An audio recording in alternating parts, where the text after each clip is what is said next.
आजचा दिवस खरं तर आपल्या सगळ्यांच्याच आयुष्यातला एक अनोखा दिवस आहे. खास करून माझ्या आयुष्यामध्ये या दिवसाला विशेष महत्व आहे. कारण ज्या एका कार्यकर्त्याला तुम्ही सगळ्यांनी ताकद दिली, ती ताकद देत असताना तुम्हाला असं कुठेतरी वाटलं असेल की हो, हा जरा बरं काम करणारा कार्यकर्ता आहे, याच्या मागे आपण आशीर्वाद ठेवले पाहिजेत, याला कुठेतरी ऊर्जा दिली पाहिजे, या ऊर्जेचं हा कुठेतरी सोनं करेल आणि त्या माध्यमातून समाजसेवेचा घेतलेला हा वसा पुढे घेऊन जाईल, अशी भावना अनेकांच्या बोलण्यातनं मला जाणवली. मग ते माझ्या प्रभागातले नागरिक असतील, माझ्या या पनवेल मधले रहिवासी असतील, किंवा महाराष्ट्राच्या कानाकोपऱ्यातून ज्यांनी मला आजपर्यंत प्रेम दिलं ते सगळे आमचे युवा सहकारी किंवा माता भगिनी असतील. या सगळ्यांनी जी ताकद मला दिली त्याची सुरुवात शोधायची म्हटलं तर कुठेतरी 22 वर्षापूर्वी जावं लागेल. आणि त्या कार्यकर्त्याला तुम्ही कुठेतरी समाजकारणात एस्टॅब्लिश केलं. 2017ला त्या कार्यकर्त्याचा कुठेतरी एक जनसेवक नगरसेवक घडवला आणि तुम्ही त्याला नगरसेवक केलं, म्हणून पक्षाने मला ताकद दिली आणि पनवेल महानगरपालिकेचा उपमहापौर होण्याचा बहुमान हा तुमच्यामुळे मला मिळाला. याची सुरुवात कुठे आहे तर 22 वर्षापूर्वी तुम्ही जी ताकद द्यायला सुरुवात केली त्याच्यामध्ये याचं कुठेतरी रहस्य लपलेलं आहे. उपमहापौर हे सन्मानाचं पद, बहुमानाचं पद माझ्यासाठी खरंच मोठं होतं. खरंच ती खूप मोठी संधी होती. त्या माध्यमातून कुठेतरी बरं काम करण्याचा आपण सगळ्यांनी मिळून प्रयत्न केला. जे जे प्रश्न माझ्यापर्यंत आले, जे जे मी काही महाराष्ट्रभरात देशभरात बघितलं, त्या आपल्या प्रभागात या पनवेल नगरीत कसं होऊ शकेल याचा प्रयत्न करण्याचा मी प्रयत्न केला. आणि तो प्रयत्न कुठेतरी बरा झाला असावा. पक्षाला त्या ठिकाणी असं वाटलं की या युवा कार्यकर्त्याला ज्यांनी पनवेलमध्ये तालुक्यापासून कामाला सुरुवात केली, जिल्ह्याचं नेतृत्व केलं, युवा संघटनेमध्ये काम केलं, त्या पदाधिकाऱ्याला आदरणीय देवेंद्र फडणवीस साहेब, तेव्हाचे अध्यक्ष आदरणीय चंद्रकांत दादा पाटील यांनी महाराष्ट्राचं भारतीय जनता पार्टीच्या युवा मोर्चाचं प्रदेश अध्यक्ष केलं, ते पण तुमच्याच सगळ्यांमुळे. म्हणजे जर का तुम्ही नगरसेवक नसतं केलं तर मी उपमहापौर नसतो झालो आणि महाराष्ट्राच्या राजकारणात सगळ्यात महत्वाचं पद भारतीय जनता पार्टीमध्ये युवा संघटनेचं मानलं जातं, ते प्रदेश अध्यक्ष पदाची जबाबदारी कदाचित मला मिळालीच नसती. ती जबाबदारी मिळू शकली तुमच्या आशीर्वादामुळे. त्या जबाबदारीला न्याय देण्याचा कुठेतरी प्रयत्न केला. राज्यात सत्ता नव्हती, युवांचे असंख्य प्रश्न होते, विद्यार्थ्यांचे असंख्य प्रश्न होते, रोज त्याला वाचा फोडण्याची गरज होती. या महाराष्ट्रामध्ये तुमच्या सदिच्छांच्या जोरावर आणि माझ्या युवा सहकाऱ्यांच्या ताकदीवरती महाराष्ट्रात 75 मोठी आंदोलनं करण्याचं काम आपण त्या ठिकाणी केलं. त्यावेळेचे सगळे प्रस्थापित नेते, मग उद्धव ठाकरे असतील किंवा अन्य सगळे तत्कालीन मोठे नेते असतील, नवाब मलिकच्या घराला घेराव घालण्यापासून उद्धव ठाकरेंची मिसमॅनेजमेंट कोरोना मधली, त्यांच्या घरात गाडीचा ताफा त्या ठिकाणी सांगलीमध्ये अडवण्याचं काम सुद्धा करण्याचं काम आम्ही त्या ठिकाणी केलं. या संघर्ष कुठेतरी पार्टीला बरा वाटला असावा. जे त्या ठिकाणी नेते मंडळींनी सांगितलं, त्यांची जी विजन होती, कधी सांगितलं सुद्धा नाही तरी सुद्धा ती विजन आम्ही ओळखली आणि त्या पद्धतीनं पार्टीला जे अपेक्षित आहे, नेतृत्वाला जे अपेक्षित आहे ते करण्याचा प्रयत्न केला. 2 वर्षाची युवा मोर्चाची कारकीर्द होती, सत्ता नव्हती, संघर्षाचा काळ होता, संघर्ष केला, अनेक गुन्हे दाखल झाले, पण ते गुन्हे अंगावर घेतले. मग MPSCच्या विद्यार्थ्यांचा पुण्यातला प्रश्न असेल किंवा आमचे संगणक परिचालक असतील, जे महाराष्ट्रभरातनं आझाद मैदानावर त्या ठिकाणी उपोषणाला बसले होते, त्या ठिकाणी त्यांना न्याय मिळवून देण्याचा प्रश्न असेल, असे अनेक प्रश्न सोडवण्याचं काम त्या ठिकाणी केलं. आणि म्हणून आदरणीय फडणवीस साहेब, तेव्हाचे आमचे प्रभारी चंद्रशेखर बावनकुळे साहेब, तेव्हाचे प्रदेशाध्यक्ष चंद्रकांत दादा पाटील यांनी ताकद दिली, प्रेम दिलं. आणि त्या ठिकाणी युवा मोर्चाचा अध्यक्ष असतो तो पुढच्या वेळेच्या टर्म मध्ये त्याला कुठेतरी जिल्ह्यामध्ये पाठवतात, पुन्हा जिल्ह्याचा अध्यक्ष करतात, किंवा जरा काम बरंच वाटलं तर राज्याचा सचिव वगैरे करून त्याला सन्मान देण्याचा प्रयत्न केला जातो. पण पार्टीनं जे भरभरून दिलं त्याला खऱ्या अर्थानं उपकार म्हणू शकतो की भारतीय जनता पार्टी सारख्या इतक्या विशाल मोठ्या पार्टीमध्ये पार्टीचा महासचिव होणं हे अवघड असतं. पण भारतीय जनता पार्टीने मला राज्याचं महासचिव, म्हणजे जे नाव फायनल होण्यासाठी पर्याय पाठवले जातात आणि दिल्लीतून त्या नावाची फायनलायझेशन त्याचं होतं, अशा पदावरती पार्टीनं त्या ठिकाणी आपल्याला बसवलं आणि पार्टी महासचिव, संपूर्ण भारतीय जनता पार्टीचा राज्याचा महासचिव करण्याचं काम केलं. त्या ठिकाणी ती संधी 2 वर्षापूर्वी मिळाली. आपण सुद्धा त्या संधीला न्याय देण्यासाठी खूप चांगल्या पद्धतीनं पळत राहिलो. महिन्यातले 22-23 दिवस प्रवास करून प्रसंगी कुटुंबाकडे दुर्लक्ष, घरी कदाचित मी वेळ देऊ शकलो नाही, कुटुंबाला कदाचित वेळ देऊ शकलो नाही. मुलगी कधी मोठी होते, कधी मोठी होत गेली हे कळलंच नाही. कुठेतरी परवाच्या कार्यक्रमात तिच्या स्टेजवरून तिला बघितल्यानंतर जाणवलं की अरे ही माझी मुलगी, हिच्यामध्ये एवढे कलागुण आहेत, पण ते मी माझ्या घरात बघू शकलो नाही, मला ते मंचावर बघावे लागले. मला वाटतं की हे कुठेतरी आयुष्यात मी मिस केलं. पण त्या ठिकाणी मी जपलं काय, मी वाढवलं काय, तर मी माझ्या कुटुंबाला कुठेतरी कदाचित कमी वेळ दिला असेल, पण माझा हे जो कुटुंब आहे, हा समाज जो कुटुंब आहे, त्याच्याबरोबर राहण्याचा मी प्रयत्न केला. आणि फक्त पनवेलमध्येच नाही, पनवेलच्या जनतेने तर मला नेहमीच ताकद दिली. माता भगिनी तर खास करून मला त्या ठिकाणी आशीर्वाद दिले. मजबूतीनं माता भगिनी माझ्या मागे उभे राहिल्या. आणि त्यामुळे ते तर पनवेलमध्ये झालंच, पण महाराष्ट्राच्या कानाकोपऱ्यात म्हणजे चांद्यापासून बांद्यापर्यंत आपण कुठेही गेलात तरी आज आपल्याशी जुडलेली, त्यांच्या बरोबर आपण काम करून त्यांना ताकद दिलेले अनेक युवा त्या ठिकाणी तयार झाले. मी बोलताना जेव्हा अनेकांना सांगतो की पार्टीनं आपल्याला जे भरभरून दिलं, तुमच्यातला परिवारातला सदस्य त्याला पार्टीचं महासचिव केलं, त्याचा उपयोग तुम्ही सगळ्यांनी करून घेतला पाहिजे. हे मी वारंवार जे सांगतो ते माझी त्या कार्यकर्त्यांच्या भरोश्यावर सांगतो की तुम्हाला उद्या वाटलं की हो मला महालक्ष्मी कोल्हापूरला जाऊन दर्शन करायचंय, तर आमचे सतीश पंडित त्या ठिकाणी आहेत, त्या ठिकाणी तुम्हाला दर्शन देऊ शकतील. आमचे विजेंद्र माने आहेत, दर्शन देऊ शकतील, जे या मंचावर आहेत. तुम्ही त्र्यंबकेश्वरला जाऊन तुम्हाला दर्शन घ्यायचं असलं तर ह्याच मंचावरती आमचे योगेश महिंद आहेत, आमचे नाशिकचे कार्यकर्ते आहेत, ते माझ्या शब्दावरती जीवाचं रान करतील आणि तुम्हाला चांगलं दर्शन व्हावं यासाठी प्रयत्न करतील.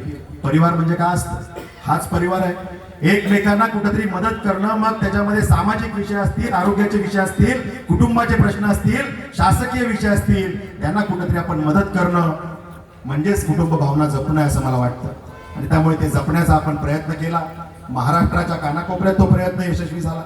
आणि राज्यात चांगलं काम सुरू असताना, पार्टीचा महासचिव म्हणून खूप मोठी जबाबदारी असताना आणि निवडणुका तोंडावर असताना त्या ठिकाणी काम काम, खूप कामाचं प्रेशर आहे, निवडणुका समोर आहेत, विरोधी पक्ष कुठेतरी जनतेला मिसगाईड करण्याचा प्रयत्न करतोय, गुमराह करण्याचा प्रयत्न करतोय. अशा वेळेला आपल्या मनात मला काहीतरी मिळावं ही कुठलीही अपेक्षा नसताना, पार्टी मला काहीतरी देईल ही कुठलीही अपेक्षा नसताना, आदरणीय देवेंद्र फडणवीस साहेब, आदरणीय चंद्रशेखर बावनकुळे साहेब, आमचे सगळेच नेते, मी मनापासून त्यांचा आभारी आहे की आज तुमच्या सगळ्यांच्या परिवाराच्या सदस्याला थेट आमदार करण्याचं काम या पक्ष नेतृत्वाने केलेलं आहे. अनेक मंडळी या ठिकाणी आहेत ज्यांनी सांगितलं होतं विक्रांत आम्हाला तुला आमदार होताना बघायचं आहे. आमचे सत्यवान पाटील सर असते आहेत त्या ठिकाणी ढसाढसा रडले. मला साळवी काकांची आठवण होते की त्यांचं स्वप्न होतं की मला तुला आमदार बघायचंय, त्याच आपल्याला नाही आहेत.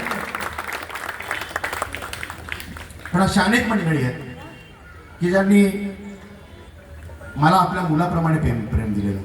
आणि त्यामुळे माझं जे कर्तव्य आहे, तुमच्या सगळ्यांच्या आशीर्वादातून, प्रेमातून, त्याच्या ऋणातून मी कधीच उतराई होऊ शकणार नाही. पण ही जी काही ताकद आपल्याला पार्टीने दिली, ती ताकद आपल्याला सगळ्यांना मिळून वाढवायची आहे.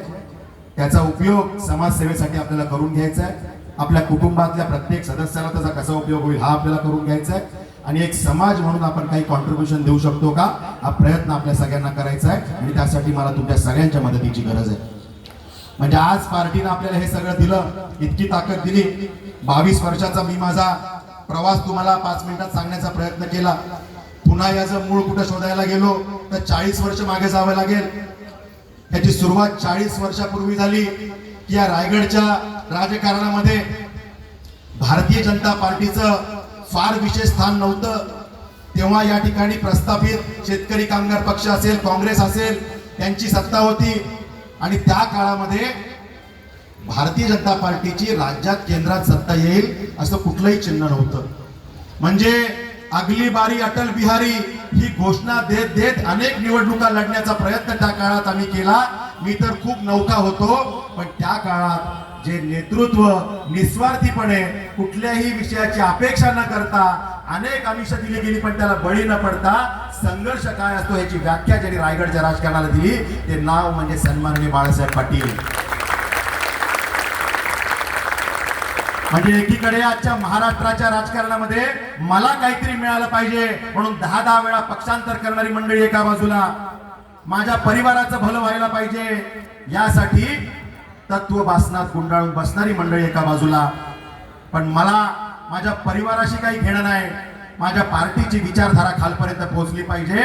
जे स्वप्न पंडित दीनदयाल उपाध्यायांनी आम्हाला दिलं, जे अंत्योदयाचं स्वप्न आहे, रांगेतल्या शेवटच्या व्यक्तीच्या डोळ्यातले अश्रू जोपर्यंत आम्ही पुसत नाही, त्याच्या चेहऱ्यावर जोपर्यंत हसू उमलवत नाही, तोपर्यंत आमची विकासाची व्याख्या पूर्णच होत नाही. हे स्वप्न ज्यांनी आम्हाला दिलं ती व्याख्या घेऊन काम करणारं नेतृत्व म्हणजे बाळासाहेब पाटील. आणि मग रायगडच्या राजकारणात 2004 ची निवडणूक आपण बघितली की त्यावेळेला परिस्थिती नव्हती, पण रायगड जिल्ह्याच्या युतीच्या राजकारणामध्ये काही अपरिहार्य गोष्टी घडल्या आणि पनवेलची निवडणूक परिस्थिती नसताना आदरणीय स्वर्गीय गोपीनाथजी मुंडे साहेबांच्या शब्दावर आपल्याला लढायला लागली. सन्माननीय बाळासाहेब पाटील हे त्यावेळेला नुकतेच जिल्हाध्यक्ष झाले होते. परिस्थिती नव्हती, मतदारसंघाची पूर्ण माहिती नव्हती, पुढं काम करून ताकदीनं उभं राहू ही स्थिती होती. पण त्यावेळेला मात्र ती स्थिती नसताना केवळ आदेशासाठी त्या ठिकाणी ती निवडणूक आपण लढवली. आणि त्या काळात सुद्धा परिस्थिती बिकट असताना सुद्धा 19,000 मतं घेण्याचं काम हे त्या ठिकाणी आपण केलं. म्हणजे संघर्ष म्हणजे फक्त संघटना वाढवण्याचा प्रयत्न केला नाही, तर माझी पार्टी वाढली पाहिजे. माझ्या पार्टीच्या माध्यमातून जनतेला भारतीय जनता पार्टी त्यांच्या मनात कुठेतरी रुजली पाहिजे, त्यांचं बोट कमळावर गेलं पाहिजे. कारण कमळाला संधी मिळाली तरच कमळाची विचारधारा खालपर्यंत जाईल. आणि कमळाची विचारधारा म्हणजे काय तर देशोन्नतीची विचारधारा. या भारत मातेला परम वैभवावरती नेण्याचं स्वप्न ज्यांनी बघितलं ती ही भारतीय जनता पार्टी, आणि ते स्वप्न खाली रुजवण्याचं काम बाळासाहेब पाटील करत राहिले. प्रवास खडतर होता, पण त्यांच्या निष्ठावान साथीदारांसह आपण म्हणता येईल, कदाचित संख्येने कमी असतील पण ताकदीनं निष्ठेनं आणि ध्येयानं खूप मजबूत होते अशी सगळी मंडळी लढत राहिली. आणि त्या ठिकाणी 2014ला आपण बघितलं की आदरणीय मोदीजींची जी लाट होती, सुनामी होती, त्यावेळेला एक वातावरण तयार झालं आणि एक चित्र त्या ठिकाणी तयार झालं की हो, पनवेल विधानसभेत सुद्धा कमळ उमलू शकतं. त्या ठिकाणी आपण सगळ्यांनी प्रयत्न केला. त्यावेळेला सन्माननीय आपले आमदार प्रशांतजी ठाकूर हे त्या ठिकाणी आपल्यामध्ये सामील झाले. आपण सगळ्यांनी प्रामाणिकपणे काम केलं आणि पनवेलमध्ये आदरणीय बाळासाहेब पाटील यांच्या नेतृत्वाखाली कमळ फुलवण्याचं काम झालं. हा सगळा इतिहास म्हणजे मी यासाठी सांगतोय की चांगली स्थिती असल्यावरती आपल्याला खूप काही करता येतं, पण जेव्हा परिस्थिती बिकट असते त्यावेळेला काही गोष्टी करणं हे खरंच अवघड असतं.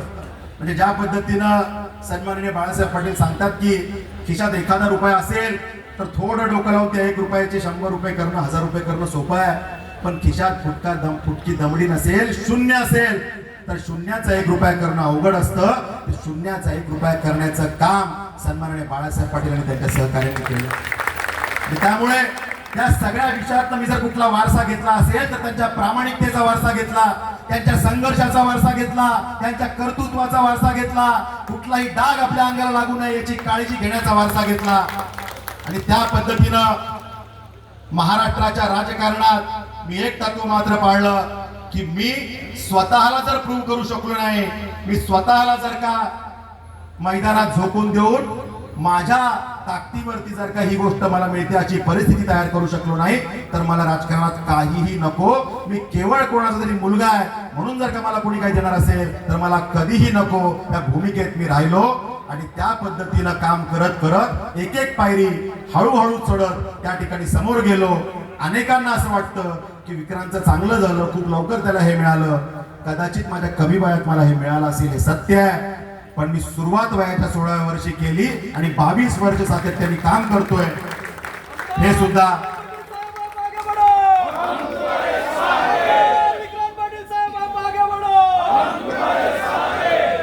आणि म्हणून आज आपल्यातल्या अनेकांना जे वाटत होतं ते स्वप्न आज पूर्ण झालेलं आहे. त्या ठिकाणी पक्ष नेतृत्वाने कशा पद्धतीने आपली काळजी घेतली हे पण आपण समजून घेतलं पाहिजे. म्हणजे काही दिवसापासून मी गणपतीच्या दर्शनाला अनेक ठिकाणी गेलो, देवीच्या दर्शनाला गेलो. अनेक नागरिक त्या ठिकाणी भेटत होते, विचारत होते. त्यांच्या मनात कुठला तरी प्रश्न तयार झाला होता की विक्रांत, त्यावेळेला तुला तिकीट मिळणार आहे ना, तू लढणार आहे ना. मी काहीच बोलत नव्हतो, कारण मी इच्छुकच नव्हतो. आणि भारतीय जनता पार्टी ही अशी पार्टी आहे की इथे आपण इच्छुक राहायचं नसतं. मला काही पाहिजे हे आपण मागायचं नसतं. आपण फक्त निस्वार्थी भावनेने काम करायचं असतं. जो अशा पद्धतीनं काम करतो त्याला पार्टी घरून बोलवते आणि त्या ठिकाणी काहीतरी पदरात देते. त्याचं उदाहरण आज त्या ठिकाणी समोर आहे. आणि या माध्यमातून पार्टीने एक मेसेज दिलाय की जर का तुमच्यात धमक असेल, जर का तुमच्यामध्ये काहीतरी करून दाखवण्याचं कर्तृत्व असेल, जर का तुमच्यामध्ये नेतृत्व गुण असतील, जर का तुम्ही महाराष्ट्राच्या कानाकोपऱ्यात प्रवास करून एखाद्या प्रश्नाला मार्गी लावू शकत असाल, जर का तुमची संघर्ष करण्याची तयारी असेल, तर पार्टी तुमचं आडनाव किती मोठं आहे, तुमचं घराणं किती मोठं आहे, तुमच्या बँकेमध्ये बॅलन्स किती मोठा आहे हे बघत नाही. त्या ठिकाणी कुठल्याही सामान्य परिवारातल्या कार्यकर्त्याला त्या ठिकाणी आमदार करण्याचं काम ही भारतीय जनता पार्टी, आदरणीय फडणवीस साहेब, आदरणीय आमचं सगळं नेतृत्व करतं. हा मेसेज या माध्यमातून दिलेला आहे.